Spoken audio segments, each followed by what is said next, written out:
everyone, and welcome to Life Hacks for Working Moms, the podcast that helps you overcome the overwhelm, embrace the chaos, and cultivate a life you love. My name is Megan Strand, and it is so fabulous to be here with you today. Thanks so much for tuning in.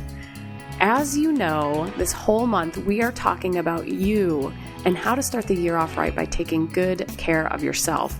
And today we dig into love. Not love for your spouse or your children or your pets or your job, love for yourself. And I am so excited to be joined today by a master at all things love, and that is the lovely Julie Jeske, who is an individual and couples counselor focused on intimacy, relationships, and sexuality. Hi, Julie. Hi, Megan. I'm so happy to be here with you. Oh, it's such a thrill. It's such a thrill. You have a great online course that you developed called Shower Yourself with Love, and it's all about self-love. And I was hoping you could start us off today by sharing why you felt it was important to develop this course.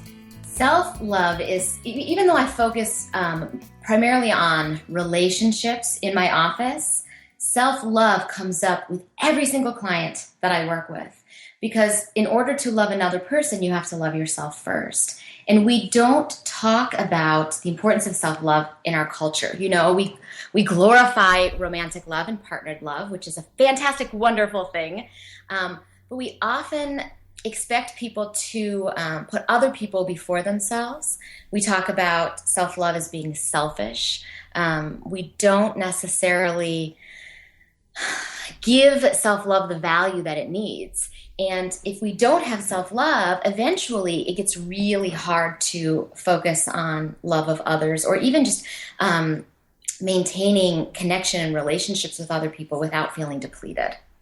So how do you define self-love? I mean, it sort of sounds like a little bit of a woo-woo term. So how do you define this? I define self-love as love of self. Right? So it's how you feel about yourself. It's you caring for yourself. It's you attending to yourself. It's you valuing yourself. It's the love that you have for who you are. Not when you're a good person, not when you're an excellent mom and you're like packing the healthiest lunches out there, not when you're a dote spouse who's like greeting your partner at the door with a smile. It doesn't matter if you're being a great person in the world or you're having a crappy day, right? Self-love is this constant love and caring that you have for yourself, no matter what's going on around you. And I think in your course, you talked a little bit about how you talk to yourself as well. And maybe you could touch upon that a little bit, because I would imagine that plays into it or feeds self-love or takes away from it to a certain extent as well. Let me give you like an example that I think will resonate with a lot of women and moms.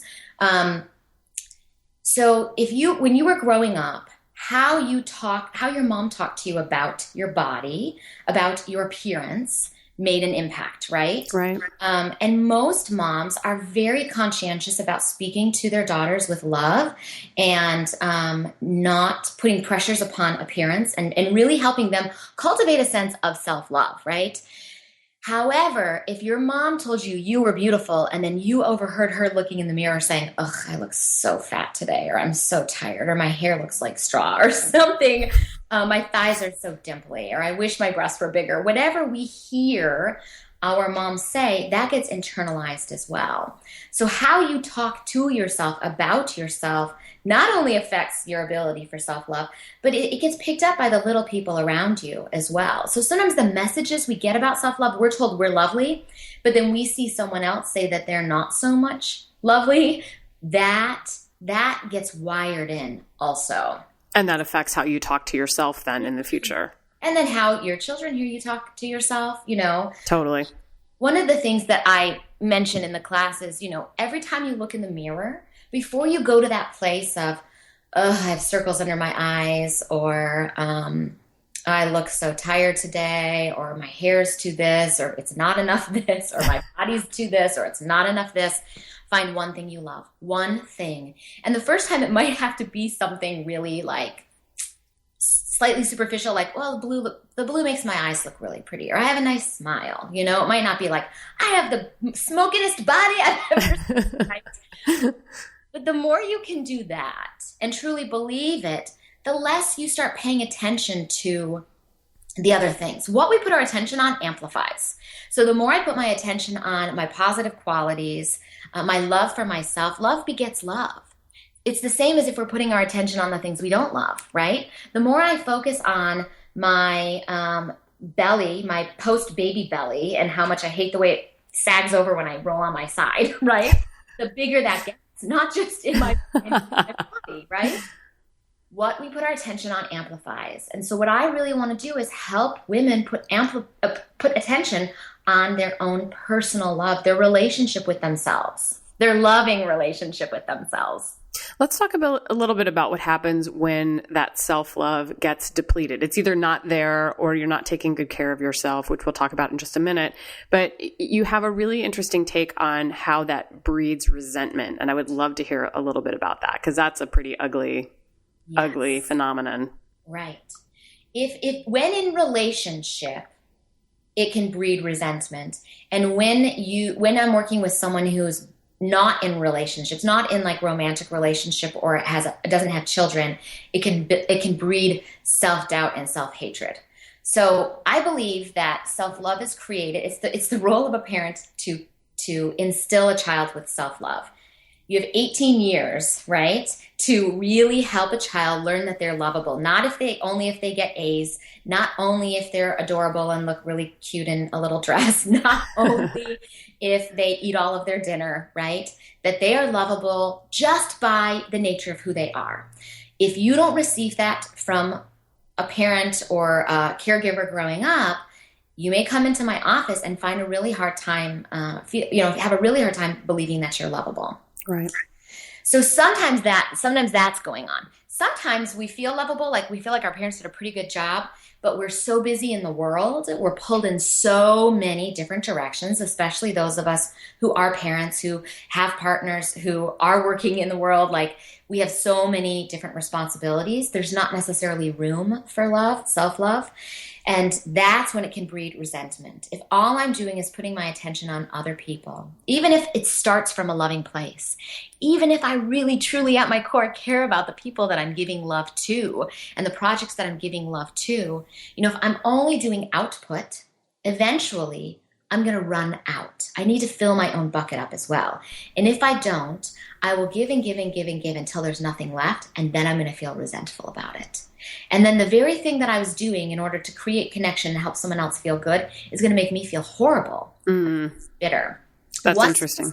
Resentment in a relationship, especially, when couples come to me and there's resentment already there, it's really hard to shift. I think of resentment like putting food color in a bathtub. Okay, so you put one drop of food coloring in a bathtub and it barely changes the color of the water. You put a couple drops, it starts to change. You put a bunch of drops, it changes the water. Once I put the drops in, they become part of that water. It's really hard to remove it. Can't take it out. No, so resentment. So one of my passions is helping people to, create solutions for their life before they get to that place. The other thing that can happen is people can get sick. It's like, think of the women or the people who give and give and give and give until they have nothing left to give, and they end up with some sort of, mono or something that takes them out for a long time, or, some like walking pneumonia that won't go away, or even, something worse, some sort of disease or an injury. It's like the stories of people who, are so busy and so exhausted and so depleted, and then they slip on a crack in the sidewalk and end up with a broken leg, and then that forces them for downtime. Right. Forces them to take care of themselves. Right. I want to help people find a way to take care of themselves and love themselves without being forced to do it, because that's a really painful process. No, absolutely. And that's why we have you on the show today. So talk about a couple of things that women can do to prioritize self-love. You've got some great little exercises. If maybe you could share just a couple. Sure. One of the things that I like to ask myself, and I'll have my clients do the same thing, is how are you putting yourself in the equation? Like, that's just a little small thing that you can kind of use as your North Star as you go about your day. How am I putting myself in the equation, right? It doesn't mean how am I only doing what I want and, who cares about everybody else in my life? It's like, put yourself in the equation. It means your children can be in the equation too, and so can your partner, right? And so that's my guiding light. If I need a reminder, I'll put it on my phone. It's my screensaver. I'll put Post-it notes around. I'll write it on my mirror with lipstick. Julie, are you putting yourself in the equation today? How are you going to put yourself in the equation? If people have a to-do list or action items that they want to look at each day, write me at the top of your list and make sure you're doing something for yourself first today. That something could be as small as sitting for 5 minutes while you drink your coffee, right. Eating a meal, not standing over the sink in the kitchen, right? It's like, it doesn't have to be this huge thing. And we can talk more about how to fit it into a busy life, right? Or different, small things. I'm all about small because I'm busy. Exactly. So something that's small so I can fit it in there. So you put me at the top of your to-do list. Or if there's a specific thing you want to do, you put that thing on the top. You schedule it into your life. I'll have people make a list of 10 things you love about yourself. So when you're going through your day and you just had a horrible meeting and you forgot something and you felt like you looked like an idiot in front of everybody, you pull out your list and you read 10 things about yourself that are lovable so that you don't forget. Because again, what we put our attention on amplifies. So if you're only putting your attention on how people are reacting to you, your kid telling you that you're the worst mom ever and your partner looking disappointed again, you're too tired for intimacy, it's like, what can you do to remind yourself that you are lovable? So you have to make the list not when you're feeling unlovable, right? You make the list and then you use it when you're feeling. I love that because it's so many of us turn, at least I do, to external validation of ourselves that we're worthy or we're worth it or, we can take the time or we get permission. So yes. I love giving yourself permission, putting yourself first on the to-do list and making a list of things you love about yourself.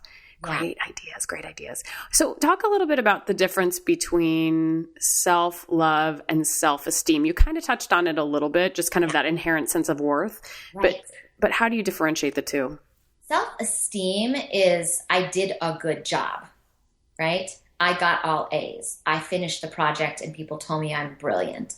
Self-love is just this inherent belief that you are lovable. Self-esteem it comes from an external source. Self-love comes from an internal source. So it's that unconditional love for yourself piece. Yes. And they both feel lovely. Like, when I talk about the importance of self-love, it doesn't mean self-esteem isn't important either, right?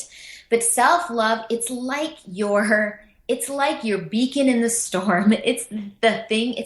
I want it to be a constant for people that even when I'm, in the throes of the 3 a.m. witching hour and I've got a crying baby who doesn't want to go to sleep and I feel exhausted and I feel like I'm not a good mom, at my core, I still know I'm a lovable person. There's a difference between being a good mom in a moment and being a lovable person. Right. And I want, the more you feel lovable, the easier it is to feel like to feel that self-esteem. Just because you feel like you did a good job for something doesn't mean you're going to feel lovable all the time, though. And if that makes sense. You're only operating from a place of self-esteem, then it's too varied. It's too much of a roller coaster. Sometimes I feel good and sometimes I don't. And then you're also striving to make other people happy. And there's that depletion again, right? Right. No, that makes sense. So what about, it was interesting that you differentiate in your course between self-love and self-care, because I think most of us think of self-love as self-care. So talk a little bit about that. I think self-care can be very loving. I think self-care can be an act of love for yourself. I think self-care is really important. I think self-care is easier when you have that foundation of self-love. A lot of people that I talk to think self-care is a reward. Like, if I do a really good job or if I clean the house all day long, then I can sit on the couch and read a magazine. Right. Or if I get through this project, if I work really hard all week, then I can take a day off. And I don't think of self-care as a reward. Self-care is the foundation.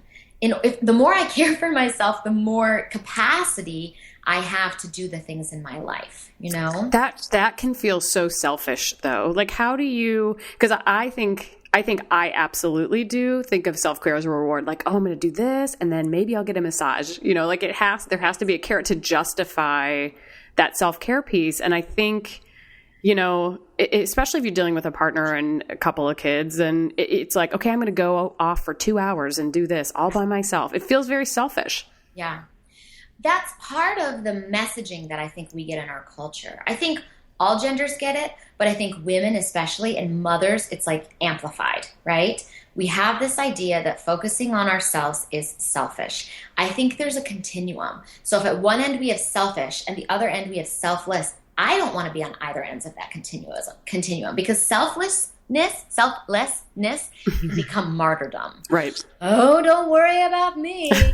I'll eat when everybody's done. Anything left over, that's not healthy either. And being selfish isn't a healthy way of being in the world, right? But that's not what I'm advocating for. Taking 2 hours out of a week, one of the things that might be helpful too is to think about if a friend was telling you they wanted to do this. Would you be like, oh my gosh, you are such a horrible mom for wanting to go get a massage after your work week? How awful, right?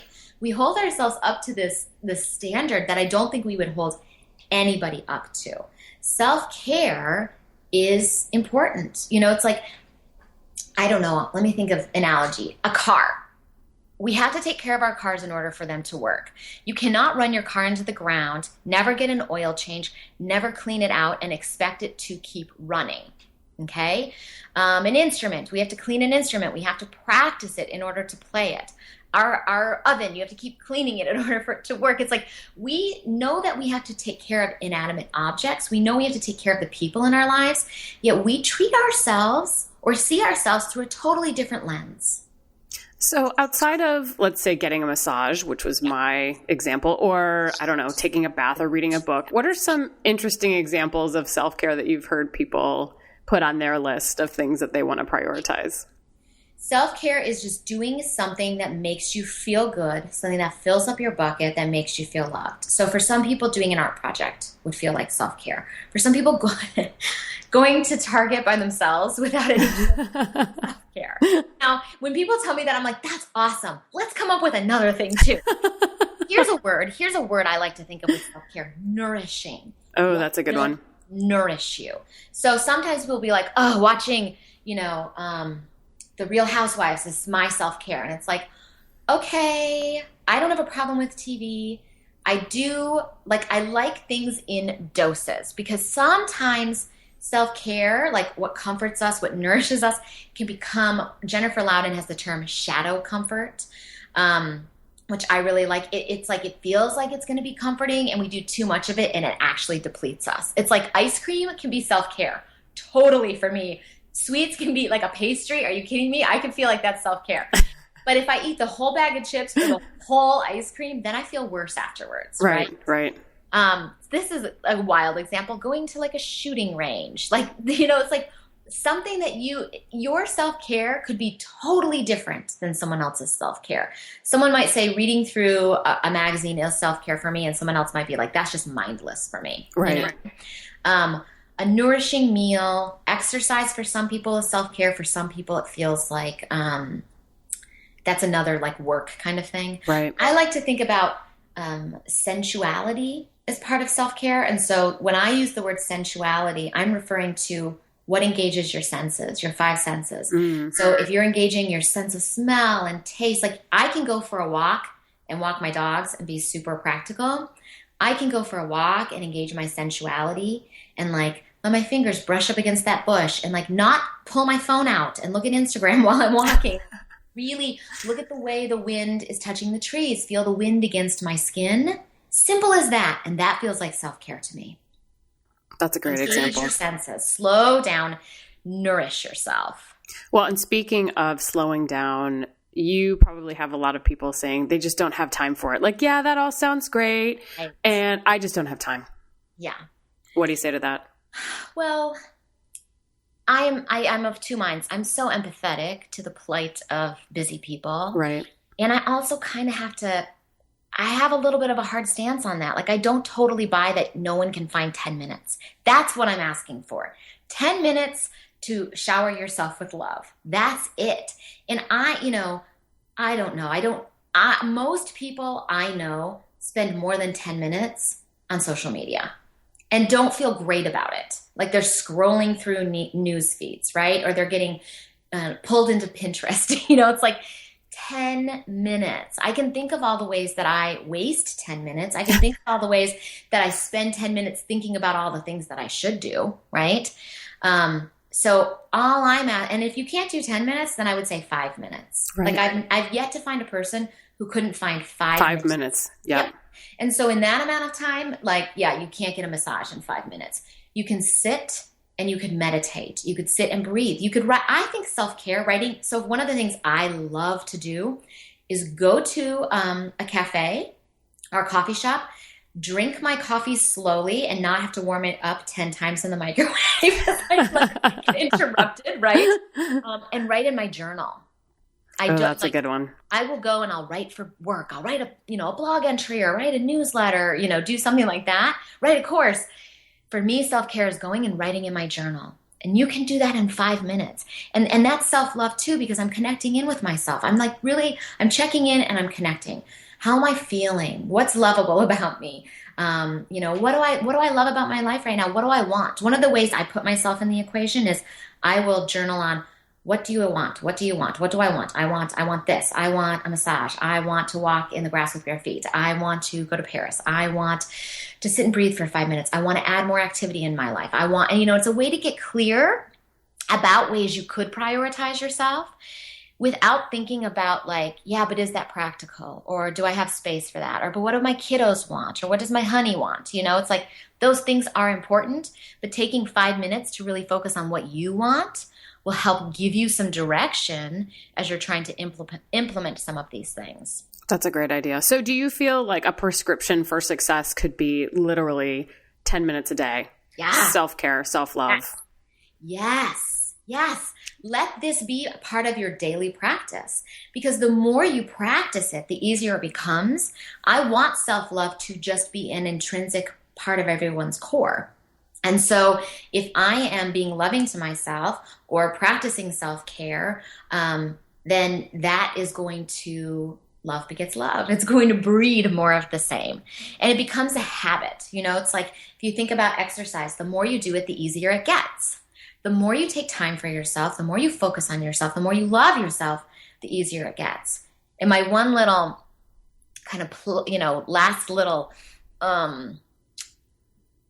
plug for mothers, I guess, is if you can model this for your children. Yeah. I don't want people to do self-love just for their kids, but sometimes that's what mamas need to be like. It's true. No, it's very true. I had a friend who, when her daughter was little, she would just plop down on the couch with a book and just let her daughter kind of run around, and her husband would be like, "What are you doing?" And she's like, "I'm modeling good reading behavior for our daughter," which she was, and she was also doing what self-love for herself. Right. I loved it. I loved it. Well, this is fabulous. I highly, highly recommend anybody listening to this podcast right now that you check out Julie's course, Shower Yourself with Love. Julie, where can people find that course and more about you online? They can go to my website, juliejeske.com, and I've got all of my courses listed there, and they're in PDF form, so you can do them at your own pace. And there's exercises, activities, videos that will break it down for you. And then I'm on all of the social media platforms as well. I'm on Facebook and Twitter and Instagram, and try to post things about self-love and intimacy and romance and sensual living regularly. She is. She's fabulous. Definitely a person you want to follow. I will include those links in the show notes. And of course, you can find Life Hacks for Working Moms at LH4WM.com. And you can find me on Twitter at Megan Strand. And on behalf of Julie and myself, thanks so much for joining us today for this episode of Life Hacks for Working Moms. And we'll catch you next time.